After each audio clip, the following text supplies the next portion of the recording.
CMR Shravanam sale up to 61% off.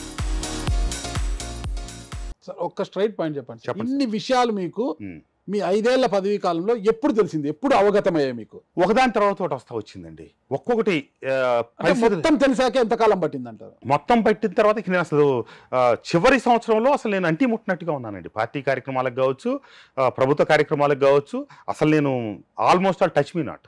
అన్ని విషయాలు తెలుస్తున్నా కూడా ఎన్నికలకు అంతా ఒక ఏడాది కూడా సమయం లేని సమయంలోనే నా జీవిత చరమాంక వరకు వైసీపీలోనే ఉంటానని ఎలా అనగలిగారు మీరు? సంవత్సరం వరకు కాదండి, నేను అంతకు ముందు జరిగింది మీతో నాకు ఇంటర్వ్యూ.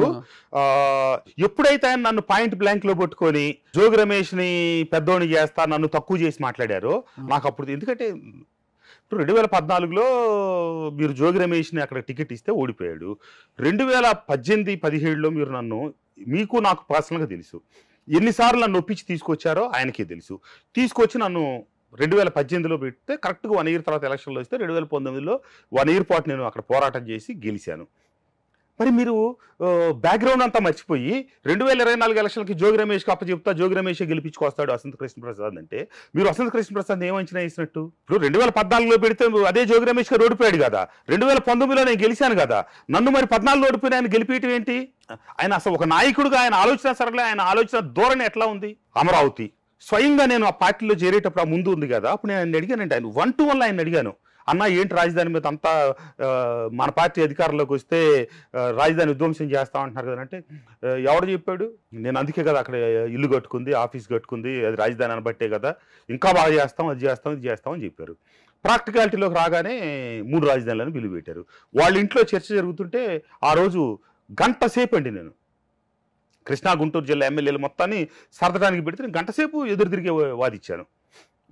ఇక్కడ నుంచి మారిస్తే ఇబ్బంది జరుగుద్ది, సెక్రటేరియట్ అనేది ఎక్కడ ఉండాలి, అసెంబ్లీ అనేది ఊరికి నామకా వస్తే అసెంబ్లీ ఇక్కడ పెడితే నష్టం జరుగుద్ది, వీలైతే మొత్తం ఇక్కడ ఉంచడం, కాదనుకుంటే కనీసం సెక్రటేరియట్ ఇక్కడ ఉంచాలి, పరిపాలనా రాజధాని ఇక్కడ ఉండాల్సిందే అని చెప్పి మాట్లాడాను.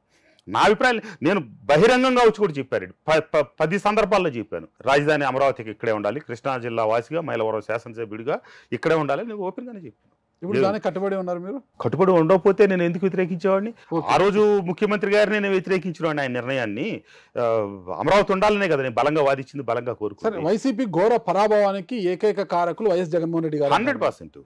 ఇప్పుడు హ్యాపీగా ఉన్నారా టీడీపీలో? డెఫినెట్గా అండి, ఎందుకంటే రాజకీయాల్లో మళ్ళీ పోటీ చేయాలనే ఉద్దేశంలో వాస్తవంగా అయితే నేను లేను.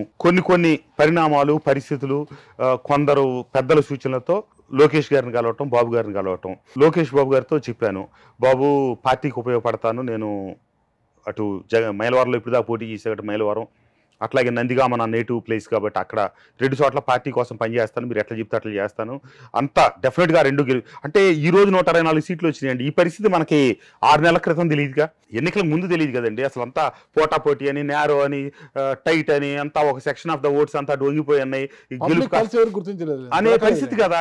సర్వే సంస్థలు కూడా ఆరా మస్తాన్ గారు లాంటి వాళ్ళు కూడా గుర్తించినంతటి ఒత్తిడిగా జరిగింది కదా.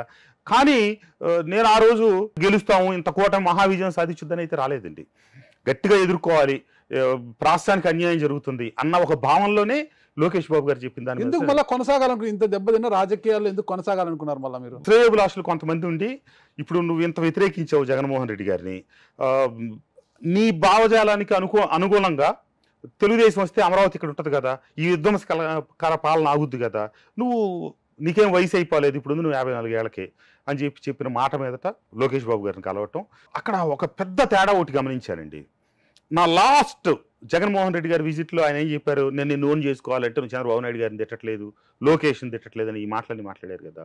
లోకేష్ బాబు గారి దగ్గర నేను ఒక 2.5 గంటల సేపు కూర్చున్నానండి మాట్లాడటానికి వెళ్ళినప్పుడు. ఒక రకరకాల సందర్భాలు, రాజశేఖర రెడ్డి గారు వచ్చినా అన్ని కంటిన్యూ చేశారన్నా, జగన్మోహన్ రెడ్డి గారే అన్ని ఇట్లా రివర్స్ వ్యవహారం చేశారు అని ఇట్లా ఒక 10 సందర్భాల్లో జగన్మోహన్ రెడ్డి గారి పేరు ప్రస్తావన వచ్చిందండి. ఒక్కసారి కూడా జగన్మోహన్ రెడ్డి అనలా, ప్రతిసారి జగన్మోహన్ రెడ్డి గారినే మాట్లాడాడు లోకేష్ బాబు గారు, ఇది వయసులో చిన్నవాడైనప్పటికీ. కానీ ఆ స్థాయిలో ఉండి ముఖ్యమంత్రి గారు నాతో చెప్పినప్పుడు చంద్రబాబు నాయుడు లోకేష్ అనే చెప్పారు, తిట్టమనే చెప్పారు, అట్లా లేని వాళ్ళకి టికెట్లు ఇవ్వనని కూడా చెప్పారు. మొన్న ఓడిపోయిన తర్వాత కూడా నిన్న వినుకొండలో ఆయన మాట్లాడే ధోరణి, అప్పుడు కూడా చంద్రబాబు నాయుడు ఏం పద్ధతి అండి, ఇప్పుడు నేను పార్టీలోంచి బయటకు వచ్చాను, ఎక్కడ జగన్మోహన్ రెడ్డి అని మాట్లాడలా. నేను ఏ వేదికలో నుంచి మాట్లాడినా, ఏ మీటింగ్లో మాట్లాడినా జగన్మోహన్ రెడ్డి గారనే మాట్లాడాను. ఎందుకంటే పదవి రీత్యా, నువ్వు హోదా రీత్యా పై స్థాయిలో ఉన్నారు కాబట్టి మీరు. మిమ్మల్ని ఇప్పుడంతే మాట్లాడాను, నిన్నంతే మాట్లాడా, మొన్నంతే మాట్లాడి, రేపు కూడా అంతే మాట్లాడతాను. దిగజారి పిచ్చి భాషను నువ్వు ప్రోత్సహించి పవన్ కళ్యాణ్ గారిని తిట్టించి, లేకపోతే లోకేష్ బాబు గారిని తిట్టించి, లేకపోతే చంద్రబాబు నాయుడు గారిని తిట్టించి నువ్వేం సాధించావు? ఈ రోజున రాష్ట్ర ప్రజలందరూ విసిగిపోయి వేసారిపోయి ఇంత దిగజారిన తర్వాత ఇంకేముంటుందని. చంద్రబాబు నాయుడు గారి ఇంటి మీదకి పోతే నువ్వు జోగి రమేష్కి మంత్రి పదవి ఇస్తారు. అంటే మీరు అరాచకాన్ని ప్రోత్సహిస్తున్నట్టేగా. అవినాష్ ఉన్నాడండి, మీకు మంత్రి పదవి వచ్చేది వచ్చుండేదేమో. నేను అది వచ్చింది ఆ డిస్కషన్. వస్తే ఈ రకమైనటువంటి పరిస్థితుల్లో నాకు అవసరం లేదు బాబు, పాజిటివ్ దీంట్లో అయితే మనకి ప్రమోషన్స్ తీసుకుందాం కానీ ఈ రివర్స్ వ్యవహారంలో ప్రమోషన్. అవినాష్ ఉన్నాడండి, ఒకసారి పట్టాభి గారి మీద గొడవకి వెళ్ళాడు దేవినేని అవినాష్. ఒకసారి ఆయన కార్పొరేటర్ ఎవరో చెనుపాటి గాంధీ గారి మీదకి వెళ్ళి ఆయన కన్ను పోవటం గొడవ జరిగింది. నేను అప్పుడు ఫోన్ చేశాను, తప్పు తమ్ముడు, అది మనం వ్యక్తిగతంగా రాజకీయాలకు మాట్లాడదాం తప్పితే అట్లా గొడవలకి వెళ్తే నువ్వు రాజకీయంగా ఇప్పుడు బాగానే ఉండొచ్చు, భవిష్యత్తులో నువ్వు నష్టపోతావు అని చెప్పి నేను తనకు చెప్పడం జరిగింది. లేదన్నా పొరపాటు అయింది ఏదో చెప్పాడనమాట. అట్లా తర్వాత తెలుగుదేశం పార్టీ ఆఫీస్ మీదకి వెళ్ళాడండి. వెళ్ళినప్పుడు నేను మళ్ళీ ఫోన్ చేశాను, నువ్వు జీవితంలో సరిదిద్దుకోలేని తప్పు చేసావు అవినాష్. నేను గతంలో కూడా నీకు 2 సార్లు ఫోన్ చేసి నేను చెప్పాను, ఆ కొట్లాట జరిగినప్పుడు మన ఏదైనా ఉంటే రాజకీయం చూడాల్సిందే తప్పితే ఇట్లా వ్యక్తిగతంగా వెళ్ళటం తప్పు అన్నా, ఇప్పుడు తప్పు అన్నా, నువ్వు చాలా తప్పు చేసావు అని చెప్పి నేను ఫేస్ టైంలో కాల్ చేసేలా చెప్పానండి. ఎందుకంటే మామూలు ఫోన్లు చేస్తే మళ్ళీ మనకు దుబ్బులు కదా. సరే, అవినాష్ ఒక సందర్భంలో పబ్లిక్గానే చెప్పారు, మా వాళ్ళందరూ ఫోన్ చేసి నువ్వు మంచి పని చేసావు, నువ్వు హీరో అయ్యావు అది ఇది అన్నారు. కానీ కృష్ణప్రసాద్ అన్న మటుకు ఫోన్ చేసినాను 3 సార్లు మందలిచ్చాడు, గట్టిగా నువ్వు తప్పు అని చెప్పి చెప్పిన ఒకే ఒక మనిషి కృష్ణప్రసాద్ అన్న అని చెప్పి అవినాష్ నాకంటే చాలా చిన్నోడు అండి వయసులో. జగన్మోహన్ రెడ్డి గారు విజయవాడ ఏదో కార్యక్రమానికి వచ్చి అవినాష్ వాళ్ళ ఇంటికి వచ్చి గంట సేపు కూర్చొని కాఫీ తాగెళ్ళాడండి. తర్వాత వీళ్ళందరినీ వాళ్ళ ఇంటికి డిన్నర్కి పిలిచారు. జగన్మోహన్ రెడ్డి గారి మైండ్ సెట్ అది. కారణం ఏమంటారు? నువ్వు పెద్ద మనిషి కదా, నువ్వేం చెప్పాలి? నువ్వు ఒక చిన్న కుర్రోడు, రాజకీయాల్లో ఎదుగుతున్నాడు, ఎదగాల్సినోడు, భవిష్యత్తు ఉన్నోడికి ఏం చెప్పాలి? తప్పు నాన్న, నువ్వు అధికారం చేయాల్సింది, ప్రజలకు ఎక్కువ సేవ చేయి, ప్రజల్లో ఎక్కువ తిరుగు, మంచి పేరు సంపాదించుకో, నువ్వు రాజకీయంగా ఎదుగు, నా వెనక ఉండు, నీలాంటి వాళ్ళ వల్ల నాకు బలం అని చెప్పాలి. కానీ ఇంటి మీద దాడికి వెళ్ళినోడికి మంత్రి పదవి, తిట్టినోడిని ఇంటికి పిలిపించి డిన్నర్ పెడితే ప్రోత్సహిస్తున్నట్టే కదా పరోక్షంగా. వెళ్ళి డిన్నర్ పిలిచారు వాళ్ళ కుటుంబం మొత్తాన్ని. మేమెవరు ఆయన గుమ్మం కూడా దొక్కలేదు, ఆయన ఇల్లు చూడాలి. ఇల్లు ఆఫీస్ పక్కనే ఉంటాయి కదా, ఈ పార్టీ క్యాంప్ ఆఫీస్ వరకే పరిమితం అయ్యాం.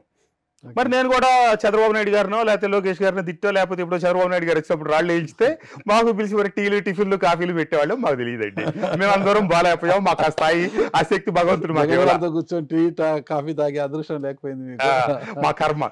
ఇది మైండ్ సెట్ అండి.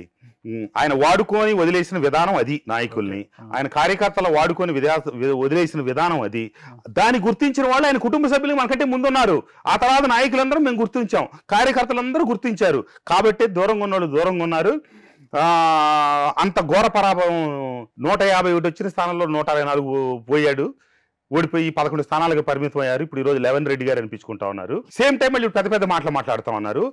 రేపొద్దున వైఎస్ఆర్ కాంగ్రెస్ పార్టీ నాయకులకి, శ్రేణులకి నేను చెప్పేది ఒకటే, మీరు పొరపాటు పడుతున్నారు తప్పితే వాస్తవం లేదు.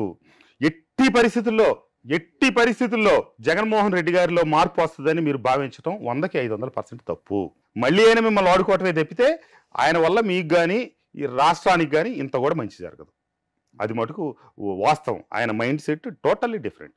మీద బయటకు వచ్చి మళ్ళీ 2సారి ఎమ్మెల్యే అయ్యారు, హ్యాపీగా ఉన్నారు. ఎక్కడున్నా కూడా నేను వ్యక్తిగతమైనటువంటి విమర్శలకైతే వెళ్ళండి, సిద్ధాంతపరం. ఇప్పుడు నేను చేసిన వాటిలో వ్యక్తిగతమైన విమర్శ మీకు ఏమన్నా అనిపించిందా? ఏమనిపించలేదు. నేను సిద్ధాంతపరమైన విమర్శ, నాకు తెలిసిన వాస్తవాలు చెప్పాను. కరెక్ట్, ఖచ్చితంగా. నేను ఇప్పటికీ కొడాలి నాని గారు, వల్లభనేని వంశీ గారు, లేకపోతే ఆ భాషను ఎక్కడ మాట్లాడండి. అసలు అది సభ్య సమాజం తలదించుకునే భాష. నువ్వు దాన్ని అక్కడ వదిలేయటమే ఈరోజు 11కి పరిమితం అయిపోయాం. చేసిన విధ్వంస కార్యక్రమాలంటిని మనం ప్రోత్సహించడం లేకపోతే అదుపు చేయకపోవటమే మనకి జరిగిన నష్టం. సుమన్ టీవీలో మీ పర్సనల్ అండ్ బిజినెస్ ప్రమోషన్స్ కోసం కింది నెంబర్కి కాంటాక్ట్ చేయండి.